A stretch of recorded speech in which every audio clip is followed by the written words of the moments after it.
బైబిల్లో ఆయన చెప్పమన్నటువంటి సాక్ష్యం ఒకటి ఉంది.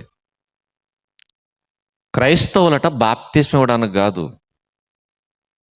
మెయిన్ ప్రియారిటీ మనం దేనికి ఇవ్వాలంటే సిలువను ప్రకటించడానికే మన టయాన్ని ఉపయోగించాలన్నాడు. అదే మనం వాక్యపట్నంలో చదువుకున్నాం. కొరింథీయులకు పత్రిక రాస్తూ పౌలు గారు చెప్పిన మాట, రాయబడిన మాట మనం చూడగలిగితే 1 కొరింథీయులకు రాసిన పత్రిక 1వ అధ్యాయం 17వ వచనంలో రాయబడుతున్నమాట చూడండి. బాప్తిస్మం ఇచ్చుటకు క్రీస్తు నన్ను పంపలేదు గాని క్రీస్తు యొక్క సిలువ వ్యర్థము కాకుండానట్లు చూడండి. మీరు గమనించండి, బాప్తిస్మాల మీద మక్కువ పెరిగిపోయింది నేటి సంఘాలకి. అందుకే ఇలాంటి సభ ఏర్పాటు చేశారనుకోండి, ఎవరొకరు బాప్తిసం తీసేసుకుంటే బాగుండు అని ఆలోచిస్తారు. లేకపోతే బాప్తిసం తీసుకోవడానికి పురుగొలుపుతూ ఉంటారు. తీసుకోవద్దు నేను అంటలా,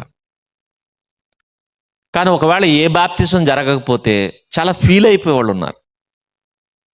కానీ మీరు గమనిస్తే బాప్తిస్మాల మీద పెట్టవలసింది కాదు దృష్టి, మరి దేని మీద పెట్టాలి అంటే, దేని మీద పెట్టమంటున్నాడు? బాప్తిస్మం ఇవ్వడానికి నన్ను పంపించలేదు కానీ మరి దేనికి పంపించాడట? సిలువ వ్యర్థము కాకుండానట్లు అని చూడండి. సిలువ వేస్ట్ అవ్వకూడదు అంటే సిలువ ప్రాముఖ్యత ఎంత గొప్పదో మీరు గమనించండి.